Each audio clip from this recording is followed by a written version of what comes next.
আসসালামু আলাইকুম, কেমন আছেন সবাই? আজকে আমি মিষ্টি লাউ দিয়ে মাংস দিয়ে রান্না করব। তেলটা দিয়ে দিছি, তারপর জিরা, দারচিনি, এলাচ দিয়ে দিলাম। আমার পরিমাণ মতো আমি দিয়ে দিলাম। এখন দিয়ে দিব পেঁয়াজ। পেঁয়াজটা একটু ভেজে নেব।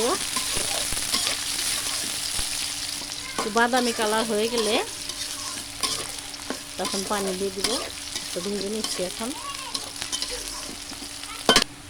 এখন আমি লবণ দিয়ে দিব। পেঁয়াজটা বাদামি কালার হয়ে গেছে। একে একে সব মশলা দিয়ে দিব। দেখুন বন্ধুরা, এখন আমি একটু পানি দিয়ে দিব, সামান্য একটু পানি দিব। মরিচ গুঁড়া, হলুদ গুঁড়া, সোয়াজের গুঁড়া, সোয়াজ কিংবা ধনিয়া যে যেটা বলেন। এখন একটু নেড়ে চেড়ে নেব। তারপর মশলাটা একটু ভালো করে কষিয়ে নেব। আদা রসুন বাটাটা দেওয়া হয়নি, এখন দিয়ে দিলাম।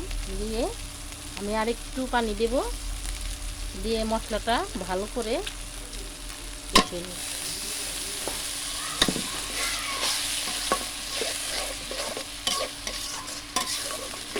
এই দেখুন মশলাটা কষানো হয়ে গেছে। আমি এখন মাংসটা দিয়ে দিব।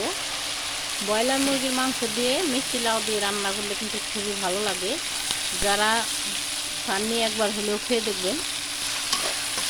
আমি কিছুক্ষণ কষিয়ে নিব। মিষ্টি লাউটা একটু পরে দিয়ে দিব, এখন দেবো না। মাংসটা একটু কষানো হলে তারপরে দিয়ে দিব, তা না হলে মিষ্টি লাউটা একেবারে গলে যাবে। দেখুন আমি মাংসটা একেবারে ভালো করে কষিয়ে নিয়েছি। এখন আমি মিষ্টি লাউগুলো দিয়ে দিব, দিয়ে আবার কিছুক্ষণ কষিয়ে নেব। দেখুন মিষ্টি লাউর টুকরোগুলো বড় বড় করে নিয়েছি, তা না হলে ভালো লাগবে না, গলে যাবে। বড় বড় হলে খেতে ভালো লাগবে। এখন ভালো করে আবার একটু কষিয়ে নেব। এই দেখুন বন্ধুরা, আমি ভালো করে কষিয়ে নিচ্ছি। ব্রয়লার মুরগির মাংসটা ভালো করে কষানো না হলে খেতে ভালো লাগে না। এখন আমি ঝোল দিয়ে দিব।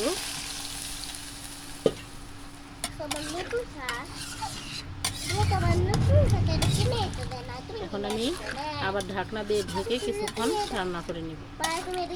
আমি এখন কাঁচামরিচটা দিয়ে দিব। আমি মাংসের মধ্যে কাঁচামরিচটা পরে দিয়ে দিই, কারণ কাঁচামরিচের একটা ঘ্রাণ আসে পরে দিলে, সেই জন্য এখন দিয়ে দিলাম।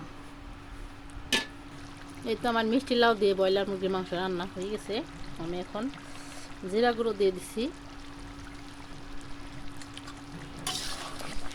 আমি এখন মাংসটা নামিয়ে নিব। এই তো মাংসটা নামিয়ে নিয়েছি।